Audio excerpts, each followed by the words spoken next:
I'm Michelle. This is my so-called handmade life. I have a blog by the same name. I'm my so-called handmade life on Instagram, and I'm Mamatronic on Ravelry. This is a knitting, etc. type podcast. And you just get what you get every episode. Today has been a really boring day for my pets. This is the day I do this, and I spend time kind of preparing and getting my stuff ready to show, or at a stopping point, and reading comments and trying to answer them, and they hate this day. And plus I'm going to the store, so it's like the most boring day, and it's been rainy, so everyone's stir crazy here. Plus I hear a kitten or something. It's a cat meowing kind of pathetically outside. It sounds like it's right under my house, and it's really bothering me. It's bothering my dogs and cats too, so I have to just stop and go investigate. I really don't need another pet though. I got to meet one of my friends on Instagram and on the podcast, Chitanya. We met years ago at at the Mad Tosh store in DFW for a Vera and Hohi Knit America tour. And I met her there briefly, but we got to really visit. I went to visit my daughter, and she lives kind of close to Chitanya, and so it was like a last minute thing, and she kind of rearranged her day for me. But I just want to thank you, Chitanya, for doing that. Knitty friends can be real life friends, you know, online knitty friends. And I wanted to show you the sweet yarn that she got for me, which I am so excited to use. It's cotton, wool, nylon, and silk. And, you know, it's warm where I live. We live in Texas. And so it's Noro. And I think it's a sock yarn. I didn't know they even did this. I used Noro for one of my first reel projects years ago. I say reel, like it was my first reel. I thought it was a real yarn to use. It was so nice, and I can only afford like 2 balls of it, and it was a purse, but it was not deep enough to really hold anything, but it was cute. The yarn was beautiful. So this is a fingering weight yarn, and just look at all the colors. I'm so excited to use this. In fact, I need to look right now and see what people have used this for. And you know, I said I wanted to knit some summer type knits, and so this is right up my alley, because this is, I mean, if this would make socks, it's got silk in it. And so I'm just thinking silk is one of those substitute fibers, and it has nylon. So, you know, this is like 30% silk and nylon. So I'm thinking, yes, sock yarns. And I believe Chitanya said it could be used as a sock yarn, so get that right. So, anyway, we had a good visit, and it was so nice to get to meet her again, and her husband and my husband, they were both there, and they got along great, and it was just really nice. And it means a lot to me, because I don't have a lot of, I have one friend that, well, actually I have 2 friends that live around me that knit, and we don't get together to do that. Chitanya and I got to knit a bit, and we walked around Hill Country Weavers, but I think we have a lot in common, and I'm excited for future visits. So that's like one of my little knitting dreams that's come true, is that some of the friends I've made online, getting to meet them in person. And so what I think we need to do next is have store up some FOs and have a photo shoot, because that city has gorgeous things in it. It's not like where I live. There's just beautiful nature all around close by. So yeah, that would be fun to do. Anyway, I wanted to share that with y'all because I was excited about it. Thank you for all of your nice comments about my hair, my haircut. I do it every once in a while. I leave it short for a few years, and then I start growing it back out and see how wild and Janis Joplin I can grow it.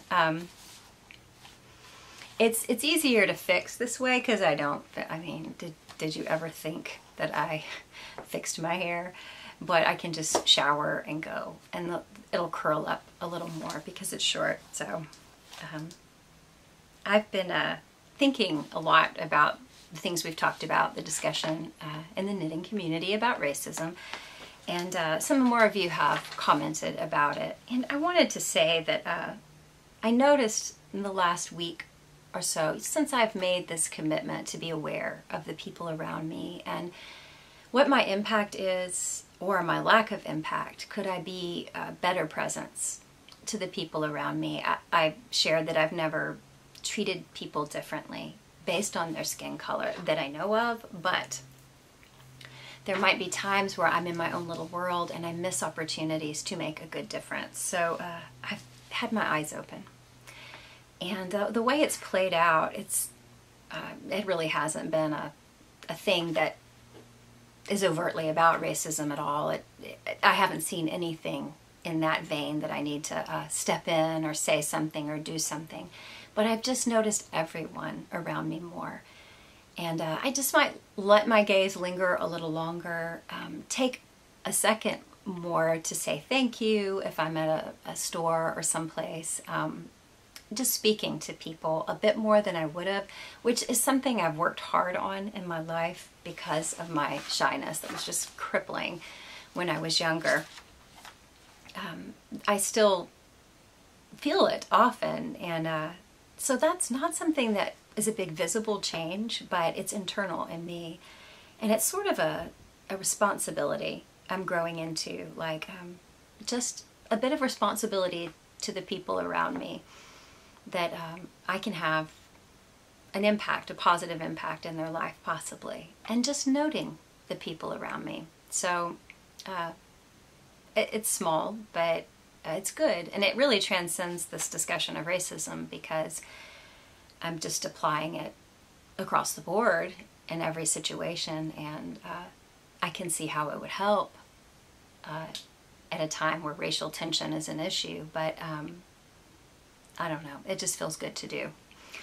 In the beginning of Layla F. Saad's book, there's a quote by Cornel West, and it says, "Justice is what love looks like in public." I really like the idea of that. It's just something to think about and consider how I apply it. Rosamond acknowledged as a white woman that it was uncomfortable to really consider how racism is still alive and well in our culture, and she's committed to investigating where this might be in her life, where she might have made concessions to this or still harbor, anything that as white people in our culture that we've been a part of. She also has downloaded that book, Me and My White Supremacy Handbook, or workbook, sorry, not a handbook. It's not teaching us how to do it. And she said it will be a process, but she's committed to it. Ada believes that we have multiple lives that we live, and that our color, our background, our situation varies with each one. I don't personally believe that, but I know that people who do often have an eye on the quality of the way they live in this life, thinking about their next one. I don't know if she feels that way. I guess it's karmic. I don't know that she feels that way, but I believe there is a life after this one, but it's a Christian belief of heaven, and I do think it matters how we live this one, definitely. Carmen had said that she views all of us as made in God's image, every color, every gender, everything. And that he allows us to go through different experiences, the ones that we do. Some are harder than others, but that it's all in his image and we are still good, and that it's our mistreatment of each other that is us. That's not the way we were made. The cruelty we show one another is simply people, human actions. So basically, she believes that we're all equal and deserve fair and equal treatment and have the same value. Brenda Denda said that she's viewed since episode 1, and I appreciate that, Brenda, and that she's a person of color, and felt really hopeful watching the last podcast. She says it encourages her that you know, people do care, people do want to change, they do want to do better, and that it's made a positive impact. That even when I'm not talking about that, there's a positive impact to this podcast, and that means so much to me, Brenda. I'm going to answer these, hopefully, this evening. I haven't answered her yet, but I'm answering you here, Brenda. That meant the world to me to hear, because that's kind of like, you know, I restated my whole point in doing this last episode, and it's to just make some relationships, fill an empty spot in my life, and it's totally happened for me, but I wanted it to be a positive thing for other people too, so that just made my day. Frauke said that her daughter's youth group in their church has done some training on dealing with people and their differences. Specifically, I think it was gender differences in the group, gender issues. So possibly it was gender identity issues.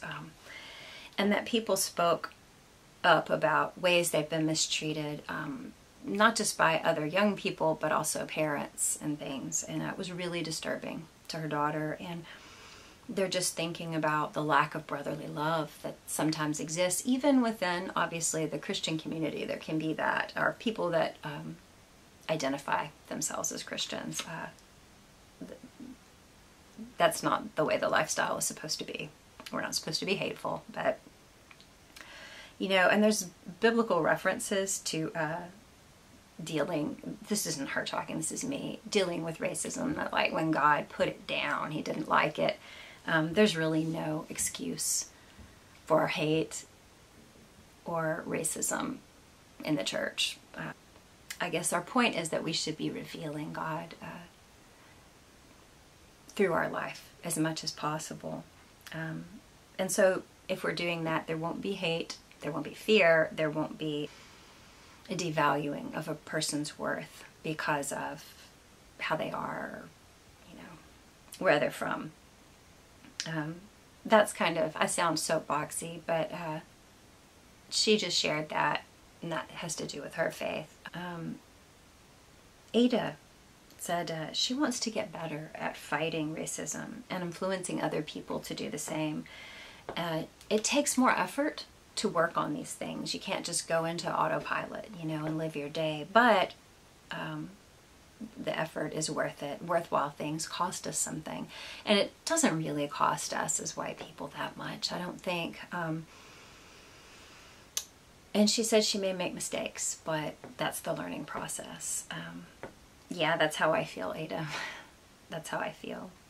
Like, look at all I've just taking a second more to note my surroundings, the people near me, how things are going. I mean, that really cost me. It just takes a second more, a little bit more thought. That's it. I know there's going to be more to this process than that, though. During the course of the conversation happening on Instagram, Dawn Henderson wrote a pattern called Kia, and it's got little pearl bumps that sort of create an equal sign. I'm going to show it to you. I want to knit these next. Here we go. Let's see if it'll show up. I think I'm going to do this bright one. I think these are children's socks right here. But, oh, here we go. Yeah. You see the little equal signs? It looks like a fun pattern, and it just is meaningful because to her, she was putting her thoughts, her emotions into this, and she's made it a free pattern. So Kia by Dawn Henderson. I think I said Hendricks accidentally. It's Henderson. I'm combining her real name and her Instagram name. I know you hear that. Why does a kitten have to be in my yard? I have 2 big dogs, or 1 big dog. Oh, it's gonna be kitten rescue time, and then we're gonna end up with a 5th animal. I can't do it. Kia is a free pattern on Ravelry, and I think there's still a knit along going for it. So She also has another pattern out called the Cottage Hat. She just came out with it, and it's really nice. I think it's a worsted weight pattern. Here we go. It's really nice. I want to make that too. So the next pair of socks, I'll show you what I've been working on. It's my gingerbread house socks in Gynx Yarn, the much coveted gingerbread house colorway. And I put quite a bit of work into this. When I visited my daughter and son-in-law, we went and saw a movie. It was like some animated movie. No, it wasn't animated. Yes, it was. Yes, it was partially animated. It's like a lot of CGI. It was Alita. It wasn't like completely like Toy Story animated, but anyway, so I did the cuff in the coordinating pink, and then I just started working. And at first I got to about here and I realized, oh, I wish I had done the full amount, like a full stripe. But I kind of like it like this, and I don't want to waste the yarn. I would have had to cut my yarn. I'm not going to do that. So I'm going to use every bit of this. I'm going to knit 2 pairs of socks, and then I will probably use whatever's left over for the top of a sock and do the bottom in pink or something, the foot, or else like little short no-show socks. I might do that too. So this is my progress. I'm close on this one, and that's just all from like one little trip in a movie. But when I'm finished with that pair, I will do the Kia socks next, I think. And I think what I'm going to do is I'm going to use this yarn I got from Mockingbird Fiber Company. Let's see, here's this. I don't think I've shown this before. They had, this is Andrea, the Nitpicky, and her sister Jamie have this yarn company, and they did a, okay, sorry, there's dog hair in it. They did a Friends, or they're doing a Friends yarn club, and so I think the first month was Monica, and so this looks like her apartment, which I did remember from watching Friends way back. And I saw how it knitted up. Her sister's knitting socks, or maybe finished now. And this is really pretty. And I think it would look good in Kia because it is variegated, but it's pretty subtle. And I think it will take that pattern well because Jamie did it in Hermione's Everyday sock pattern. And so, and then I think this is a great contrast color because it's very contrasting. So that will probably be my next sock. The Friends, that came out like right after I married, and so like we didn't have any money. We would, my husband and I would, it was like Thursday night was like date night at home, and we would watch Wings, I think Friends, Mad About You, and then Seinfeld, because Seinfeld was, you know, the main attraction. And we would like eat snacks and stuff and turn the couch to face the TV, and it was kind of fun to think about that. I haven't watched it in forever, but and I agree with them. They'd said in their podcast, one of their episodes, they didn't like Ross. Oh, I never liked Ross. You would think you would, but no. His poor David Schwimmer, his whiny Ross thing was just too much for me. Anyway, so my progress on our knit along. First of all, let me tell you guys, there's a few more FOs. I showed you several last week. Vicki finished a sweater. It's the Persistence is Key pattern by Amanda Voger. What Vicki did to modify this pattern was to add pockets, and the button band was about this wide. She widened it to this, so it has a little more room to it. It gave more circumference to the sweater. She's more comfortable in it, and it looks really good. It looks like an intentional design element, so I'll probably show these photos as I talk about them. Sarah Jane has finished a sock that she did in her own, she hand dyed herself using avocado, and it's that beautiful pink that I know you've seen people who dye with avocado. I guess it's the skins, not the pit, right? It's just a beautiful natural pink. I love that color, and it's beautiful. Ada improvised an entire sweater. She's calling it the Fairy Lights sweater, and it's like a fingering weight sweater, I believe. There's color blocking, lace, bobbles, and a keyhole closure in the back at the neckline. So that's so impressive, and she's done that, I guess, since January. She's pretty awesome, and she's got a lot of projects that she has just kind of come up with on her own. And I'm going to talk a little more about how she does this because it fits into our conversation about accessibility of patterns. So, and she used Holst for Holst garn for that, and that's one of the more affordable yarns I've heard of. That's a really good, lighter, finer weight yarn. I've never used it. I think it's more common in Europe, but it really looks beautiful. And of course, there are online places that you can buy it. So in that discussion about affordability and accessibility, I wanted to show you guys something. This is one of, I wanted to find my beatnik, but I can't find it. It doesn't, I don't think my beatnik fits me anymore, or I'd be like really fitted.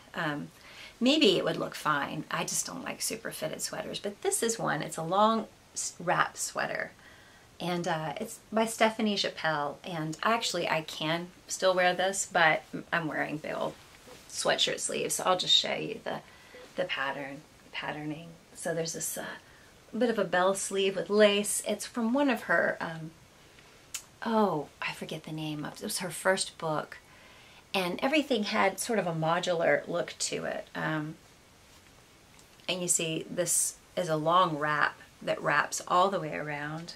The other side comes around. The other side is even longer. I might put in a photo. I think I had a photo a couple of episodes ago in discussing early knits, maybe. Anyway, this yarn came from Hobby Lobby, I believe, or Joann. I think it was Hobby Lobby. Years ago, when I was first knitting, I wanted a wrap sweater that I saw in an Anthropology catalog, and it was probably a $200 sweater. And I was like, well, forget that. I had 2 little kids, and no, it was a big deal to just get budget yarn at a Hobby Lobby or Joann's. So I did go there looking for yarn for this pattern, and I don't think it's what the pattern called for, but this is a mohair yarn, and it's the real deal. It feels like it's got some acrylic to it. Did you see the halo? It has, I believe, some acrylic, but I should probably just look and see what this yarn was. It's held up well. I haven't worn it a ton, obviously, in a while, but I did wear it a lot in the beginning. Somewhere nice, you know. I'd wear it with a dress or a skirt. Look, I'm going to find a picture of it on me.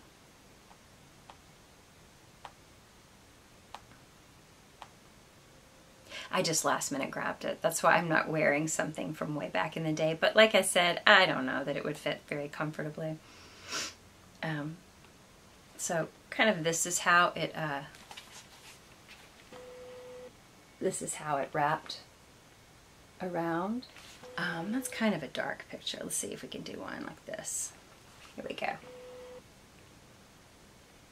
And it really worked well. So the yarn for this, it's discontinued now, but it was, yeah, Lacette by Patons. And it was nylon, acrylic, and mohair. 25% was a real fiber mohair. So anyway, yeah, you can find a lot of things. And I've seen different people, a lot of people talking about affordable yarn lately. So I think the conversation was happening more than I was even reading on Instagram and in other people's podcasts. I think the Drunk Knitter had a bunch of Joann's, Michael's, Hobby Lobby suggestions, and she had mentioned a yarn called Mimosa, and it is a Hobby Lobby yarn, but she said it works really well on summer tops. So I need to make more summer tops this year. But I have yarn, I think, for several, so I really don't need to buy more yarn. That's our common theme here this year. Ada had said that a different Ada, had said that she feels like designers are showing their target audience when they, by what they knit their samples with. Yet she finds that the hand-dyed yarn is worth the cost. It's a art. It's very time-consuming, and she couldn't think of asking them to charge less. So it's like a balance between the two. She also doesn't use a lot of hand-dyed yarn because she chooses to put her money other places. So she uses more commercial, bargain budget yarn, and then occasionally we'll get a hand-dyed skein. Both Adina and Anna had made comments noting how women, podcasters, maybe people on Instagram too, they apologize a lot for their yarn and their purchases, as though it's something to be ashamed of, that they were lucky enough to be able to purchase it or chose to. That is true. I see that a lot too. I think I have an apologetic feel about my yarn purchases with my husband, at least, because he's like, really? More yarn? Do you really need this? It's almost a joke now. I'm like, hey, there's some things we really need at the store. I need some yarn, and you know, and we'll make jokes about it all the time. But it is a fact that I didn't have the ability to get yarn like, and this isn't a poorly priced yarn, this Mockingbird Fiber Company. This is it's the going rate. It's a good rate for a little sock kit. I thought it was a good deal. But it's not Hobby Lobby yarn, you know. I couldn't do this when I first started knitting. I mean, I was just at a different place in my life, and had young children, and you know, and the knitting is also not complete necessity here. It's not very cold very often. I probably could make do with the sweaters I have for many years. So a lot of it has to do with the time we are in our life, and I don't know. It's good to be mindful of where others are at. You know, like I was saying, mindfulness of the people around us, but at the same time, we don't have to be afraid to have something or to choose to buy something. Sarah Jane has been hand dyeing. I showed you like her sock knit with her own hand dyed yarn. It's naturally hand dyed, and she's going to be adding hand dyed Dutch wool to her shop. And she's thinking about the value of her work, but also balancing it with accessibility for other people, because she herself has young children, and it's just tough to do, especially when you have young children in your home. It's true for everyone, I'm sure, at all different places in life, but most people I know with young children, they don't do a lot of knitting with indie dyed yarns, you know. Anyway, she had said that she'll be considering this, how to balance this out, and it will be an intuitive decision for her. Julie had said that she used patterns for her Veronica. And Elise also likes the way I use patterns a lot for my projects, and she has a sweater's quantity. She just needs to get that sweater knit. Ada, who had earlier I'd said had kind of improvised her own sweater, she said that she actually has some indie dyed skeins, but she finds she doesn't use them. She's used to using commercial yarn. She mostly wants to use commercial yarn. And so when she's going to do a sweater, she tends to go for those. I find that I do too. I think I still a little bit distrust my ability to get it right with a nice quality yarn. Also, I do have some sweaters quantities, a few, of higher priced yarn, but mostly I still have some wool of the Andes and patterns for, I think, it could be a sweater's quantity or a large wrap or accessory of some sort. But I tend to go for the commercial yarns, I think. Also, the other Ada said that she doesn't keep a stash, you know, because she is saving her money for other things like travel. she pretty much just buys yarn when she needs it for a project, which is wise. That's smart. Vicky wanted to remind us, though, that, you know, when we do buy indie dyed yarn, we are supporting small businesses. And as many hand dyers, I've heard them recently say, they themselves need to go on a stash diet, yet this is their livelihood. So they want other people to buy their yarn, yet they themselves are having to slow down on their expenditures. So the answer is tough here. Katie said that considering the price of materials is part of the racism discussion because of the economic disparity in our country, the U.S. I'm not sure about everywhere else.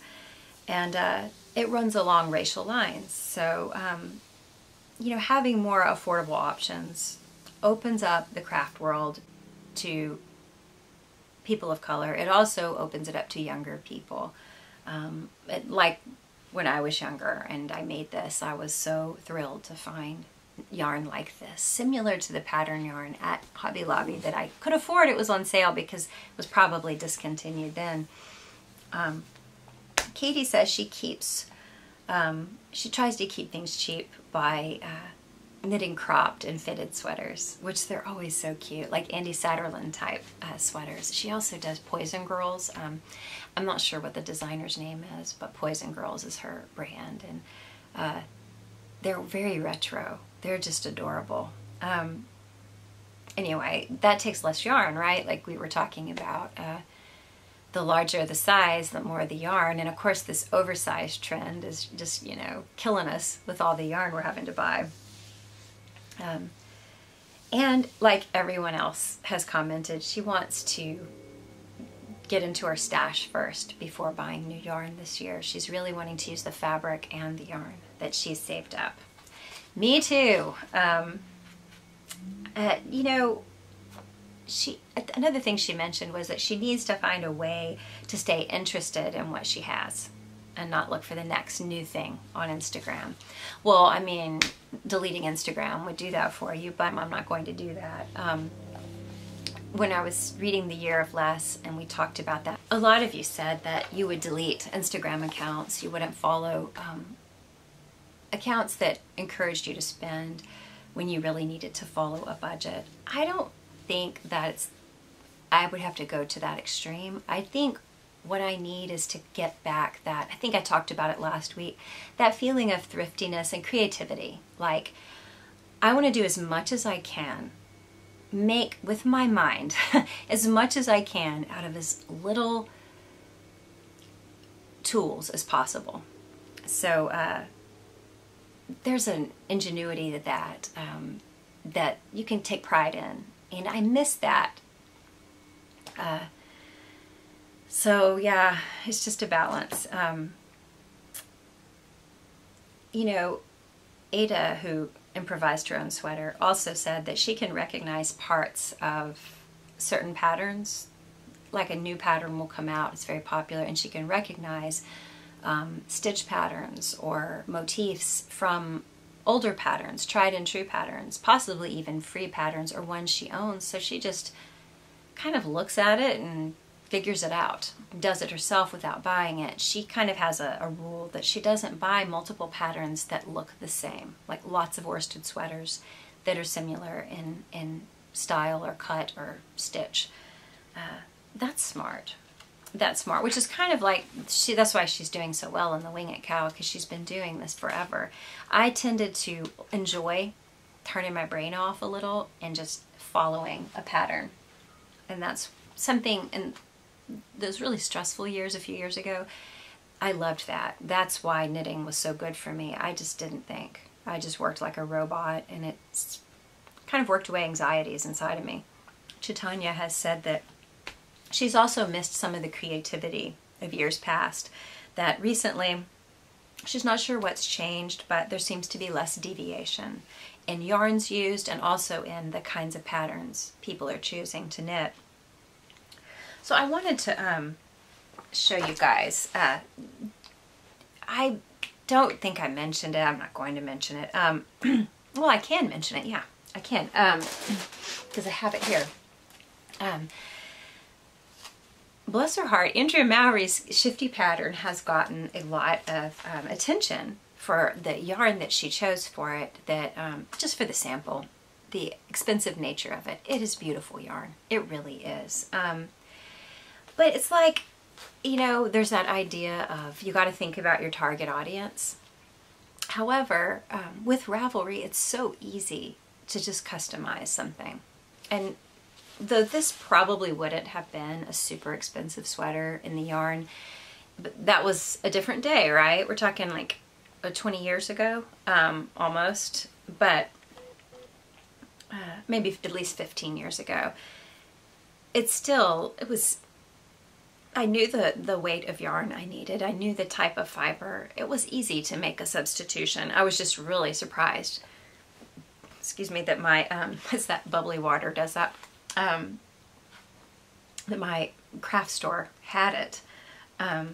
So what I've decided I was going to do, I want to make Shifty. I like it. I really like the way it looks. It's got that woven look to it. I saw online a 5-pack of this Elann Tarantella. I may have shown you last week. This is the same skein, but you can see the inside is one color, the outside is this. So it shifts from the teal to the orange. And I think this one shows kind of the in-between stage. So these skeins have all these colors. And it's got that marled twist to it. And so that would be my base color. And then on D-Stash and Ravelry, lots of people have this yarn. I got this colorway. I don't know what this colorway is. I think this is Trailing Vines. This one was Seascape. So the other one was Calypso, Seascape, and this is Trailing Vines, which you can't see all of it, but it goes purple, green to teal, a dark teal. And then on Knit Picks got rid of their Chroma twist fingering a while back, and this was in someone's D-Stash also. So this with shipping was $10 for the skein. That cost more than $10, I think, but that includes shipping. And a lot of people like this yarn.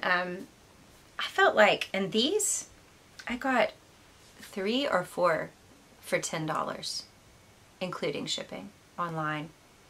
And I got 2 of these. So I ended up spending more than I would have wanted to for a sweater when you put it all together. But I spent so much less than I would have to. Now, the only difference is, and this is where my winging it comes in, this is fingering weight yarn, and the yarn called for is sport weight. And I found that dyed, I think it's dyed in the wool, is the sport weight spin cycle yarn. It looks almost fingering weight, it did to me, but it blooms. Like I knit a swatch with some and it bloomed. So I think it will be like a true sport weight. So I'm just going to have to knit a size up to get the fit I want. And I know that's risky to just knit a size or 2 larger with thinner yarn and hope that it all works out, but it's never failed me, and I'm lazy like that. So here's my kind of my finished, I think, yeah, where is it? Ah, I dropped it. Anyway, these two with a teal all in one skein, and then these are my contrast colors. So I think these will be nice together. Anyway, I'm going for it. One lady who knit, she used Elann. I actually looked her up on Ravelry, and she got a 5-pack, I think on Amazon. It was all 5 different colors. It's enough to make her daughter a sweater, and her daughter's like, I want an ugly sweater. And she saw all the colors and thought, oh, that'll make a great ugly sweater. Her daughter did. It's not ugly at all. It's a beautiful sweater. It's a really good pattern. It's a smart design. So it's kind of like, I get what people are saying about wanting affordability and accessibility to still be, to figure into things with designers, but there's so many options with yarn, and I'm glad that Andrea Mowry used the yarn she used, because I can't afford that, but it kind of got my creative juices flowing. How can I kind of get a similar look with colors that are range in tone like that? And you can see this beautiful finished sweater, and then, you know, you can just go to town with all the different options. Lots of people are listing them, and I talked to you guys about Stonehenge. Crazy Skeins. They're $11, and they're sport weight. And stuff like Knit Picks, Chroma, bulky twist, not bulky twist, fingering.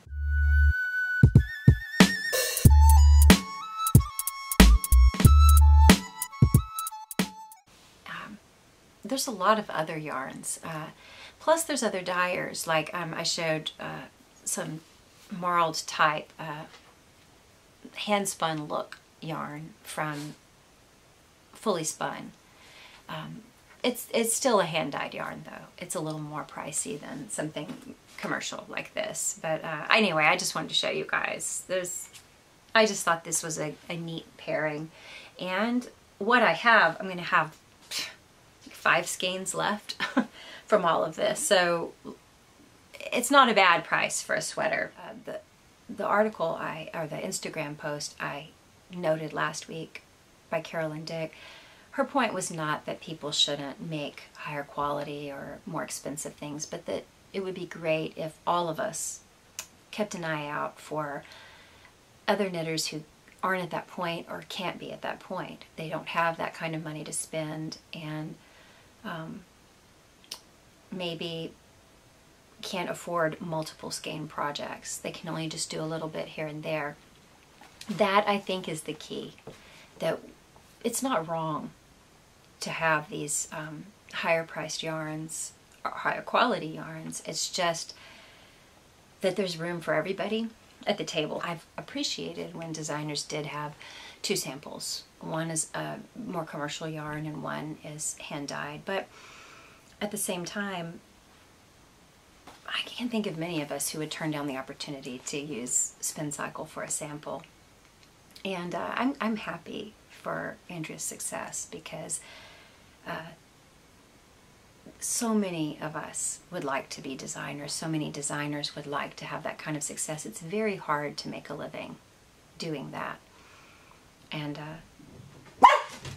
I just can't begrudge the price of a pattern or beautiful samples knit with indie yarn. Also, when it's yarn that is a process and is ethically sourced and all that, it's always going to cost a little more. So it's a lot to keep in mind. And thankfully we have Ravelry as a resource to find less expensive options and see what other people are doing. So as beautiful as that Spin Cycle yarn is, I'm glad it's there too, because I wouldn't buy it for a whole sweater, but I like the colors and I like them as inspiration for what I can do. So looking at those colors, I looked at things. Will you open this door? Hey, will you open this door and let Spot out? He wants to say hi to you. Come on, Spot. He says, I love you. Another thing designers can do is show what people are doing, like in their Instagram or on their pattern page. They can show options, other ways people did it. If they use solid colors, not indie dyed, if they yarn substituted. I like that. That's, if I were a designer, I would be showing all the ethos. I would be really proud of, like on Instagram, I'd be sharing not just, you know, a certain few who use a certain special kind of yarn and have great photography skills and are a size 2 or something like that. Like everybody, I would be so pleased to see that they wanted to make it. So I wanted to read, this book is the one I learned from way back when, How to Knit, and I was thinking about this, and I was going to read something. This is back in around 2000 when this was made. Debbie Stoller did this, 2003. So she said, today there's over 38 million knitters. That was in 2003, okay? With 4 million newcomers to the craft in the last few years. According to a 2000 survey by the Craft Yarn Council, Nearly 1 in 3 women knits. Younger women especially are taking up the craft. The percentage of women under 45 who knit or crochet has doubled since '96. And she goes into saying how they're all different sorts of people, all sorts of walks of life and ages.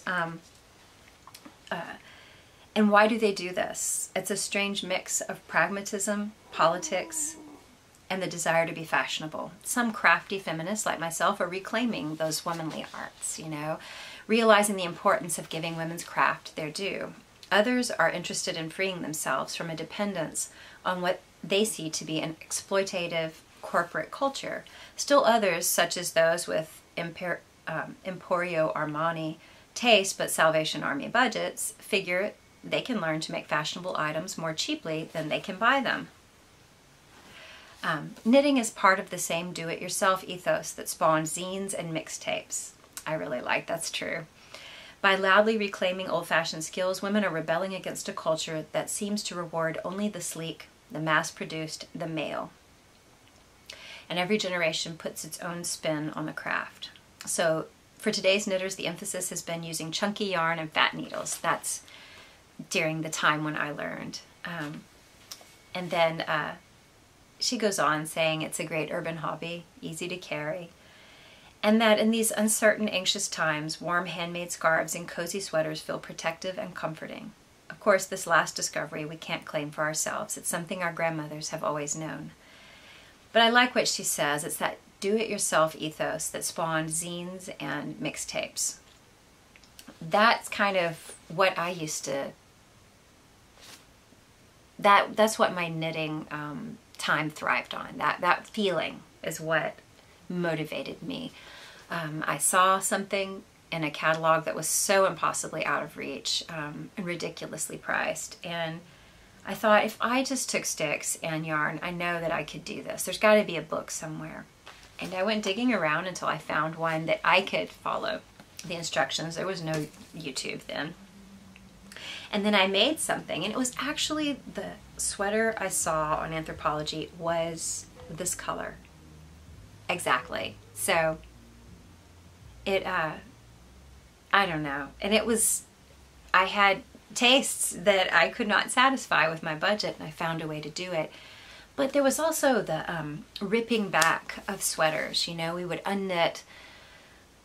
You could get something at a Goodwill and rip it back. Or even today, like, not today, but a few years ago, my daughter worked in retail stores. And one store had fairly nice wool blend scarves and hats. And after Christmas, they went mass-produced. Not ethically sourced, you know what I mean? But they were in the dollar bin. And I got a few to rip back and make some, I still haven't done it, accessories from, Jane Richmond and Shannon Cook's book, Within. I think that's what it was, Within. So did we come this far in the last 20 years with this do-it-yourself mixtape zine attitude to kind of buck a system that seemed dominated by corporations or men, the fashion industry, and just there was a demand for that we spend more money for fashion. Did we buck all that by knitting with affordable yarns, for making our own clothing? Do you remember when people were making Nike logo look-alike stuff? They were knitting it as a statement. Ripping back Goodwill sweaters to get our own yarn for an affordable price.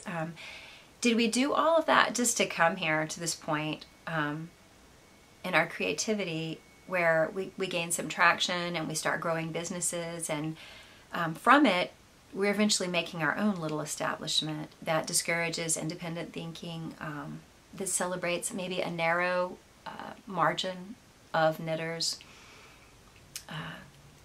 and that squeezes the average knitter for as much as possible for several versions of a similar pattern, say. I mean, it's just something we have to keep in mind. And of course, we're the ones in control of all that.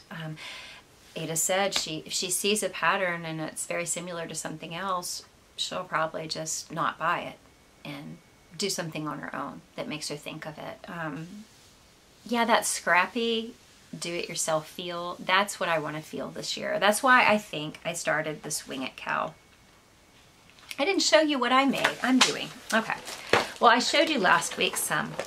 I'm knitting. I'm on the sleeve now, so I turned my my project inside out to work on the sleeve because it's going to be reverse stockinette. So let me see if I can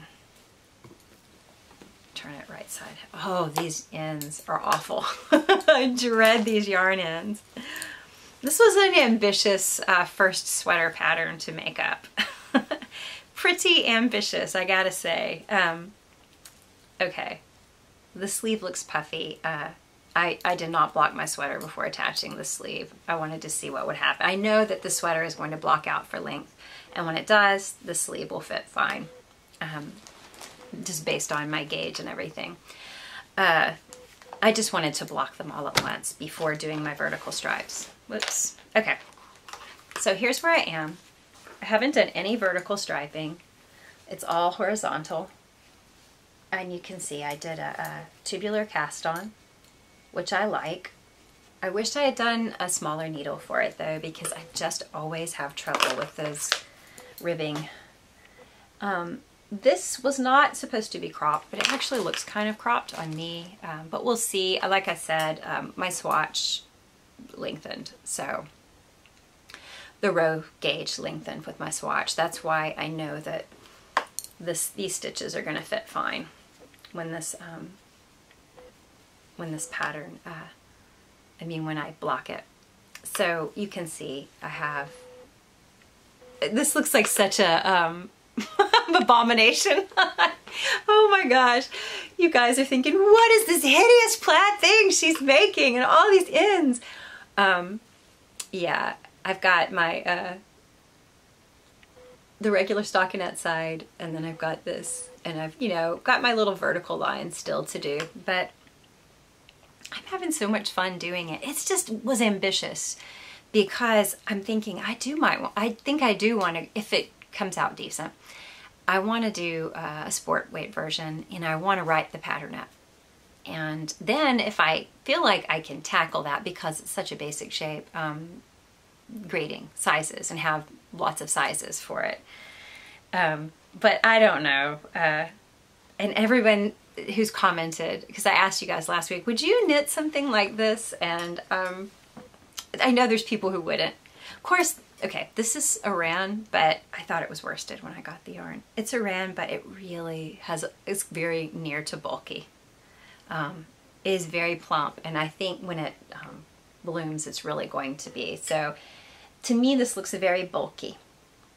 And it's stiff, like when I have it on, I feel a little like the Tin Man, you know, like my barrel weight, my barrel chest, you know, but I know it will smooth out with blocking. Plus, I'm going to do a sport weight in a different yarn, but this was a great yarn for ripping back. I've enjoyed every part of doing this. Like I said, it's just, it would have been a lot easier if I had just done a solid sweater. So much easier. But then there's a million patterns out there like that. This is where I'm at. I don't have it on because I think I would get tangled in all of this. I did take a picture. Maybe I'll put it here. It's on my Instagram. Yeah, I'm excited about doing this.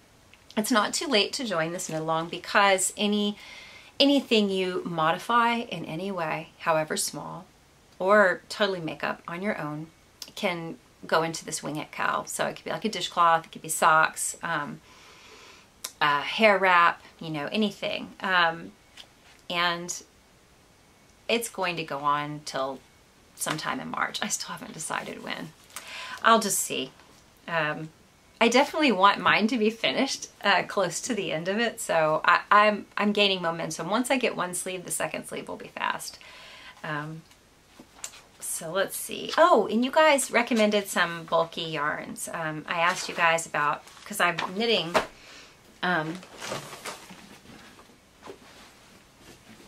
Strathcona. I think I showed you last week. It looks really tiny. Doesn't this look like it's for a child? It will block out. I did actually swatch, but I didn't block my swatch. When I put it on, it does fit. It's on a short circular. Anyway, this is pretty. This is nice. This is 100% wool. It's drops, and it's a discontinued, super bulky from them. I got it on eBay, I think, for a very affordable price. I don't remember what it was, but it was not much, like maybe $20 for this sweater. And that's a Tara Lynn Morrison pattern. I just saw Dana, call me DWJ, on Instagram, just did one of Tara's patterns. I think it was the chiffon or the Perth cardigan. She did a cardigan, and she did it in, I'm thinking she might have done it in affordable Joann's type yarn. Anyway, it was really cute, and it was very colorful. It was just really cute. Color blocking. I'm not going to color block this one. But I asked you guys what, you know, super bulky or bulky weight projects you intend to make, and what your favorite yarns for these things are. And Andrea had said that she also uses Lion Brand quite a bit. She's the Nitpicky on Instagram and Ravelry, and she has some hat patterns out. And I actually have a skein of super bulky Lion Brand to knit one of her. I was going to knit one, it's like the Regalo messy bun beanie, and so it has like a hole that you can let your ponytail or your bun come out of, and I thought, I run with a ponytail, I thought that'd be great for me in the winter, but obviously I didn't get to it, and then now I have no ponytail. So she has like 3 other patterns. I have them all. I've made the Buckalope for sure, and I may have made one other. But anyway, I'll just use it for one of her other patterns. I do love using the Lion Brand woolies. And then I showed you last week, Big Twist is another Joann's brand. Another thing I've seen online, I heard it was good. Wool and the Gang has a wool acrylic blend at Joann's, and I've heard that it actually knits up good for sweaters and accessories. So I haven't actually felt it. I've seen it online though. And I would, you know, one day when I don't have super bulky yarn, I would try it. When it first came out, it was super popular, and they didn't seem to be able to keep it in stock, I heard. Sarah said that, a different Sarah, there's a lot of Sarahs and Adas. Sarah said that she got Queensland Air for a bulky throw. So she got enough for a throw, and she got it at her local yarn store, which is my local yarn store. Strings and Things. She, yeah, is going to do that. A whole throw in it, which will be nice. Jen said that Wool of the Andes bulky. She has some of that in her stash that she's used. And Michael's has a brand called Loops and Threads. I've never heard of it. I don't shop at Michael's for some reason. I've heard people say it's a little more than Joann. I don't know. I just always get a daily email from Joann. They wake me up some mornings when I could sleep late. I get 8 o'clock, 7 o'clock. I get a Saturday, an email from Joann. Ding! So Sarah Jane said that she has used Drops Andes for bulky patterns. But on her Strathcona, which she made one of these, and it's just beautiful. She's at least made 2. Strathcona and now Kingston from Tara Lynn Morrison. She held Fildar Sport double. So I'm wondering, Fildar Sport, if that's a sport weight yarn held double, I mean, Sarah Jane told me that she didn't worry about the gauge of the pattern. She just got it to knit to where it fit her body. And this is a pretty easy pattern to customize that way. You just keep going with your raglan shaping till it fits you. But so holding things double is a great idea also. 2 bulkies to make a super bulky, 2 worsted to make a bulky. And I did that on my Aunt Roarse by Shannon Cook. I held 2 worsted skeins of Wool of the Andes together, and it made a nice sweater. I mean, let's see, what can I ask you?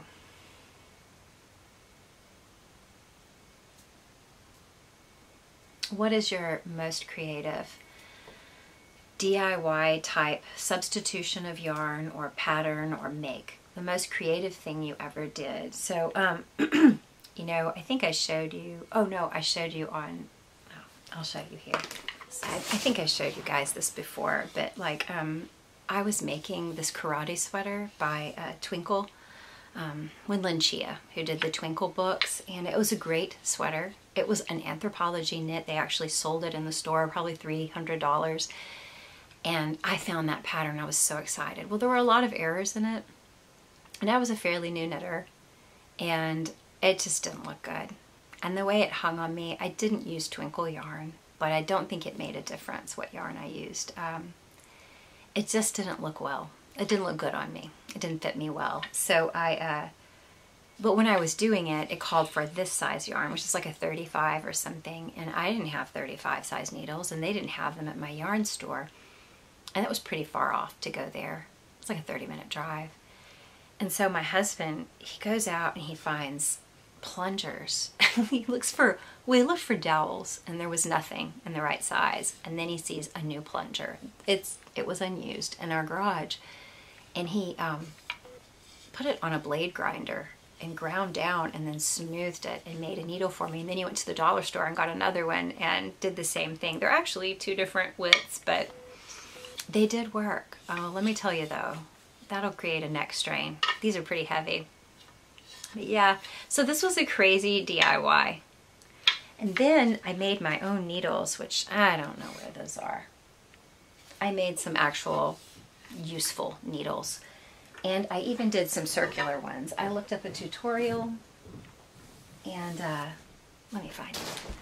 Yeah, I don't know where. I looked for my more useful ones, circulars I made.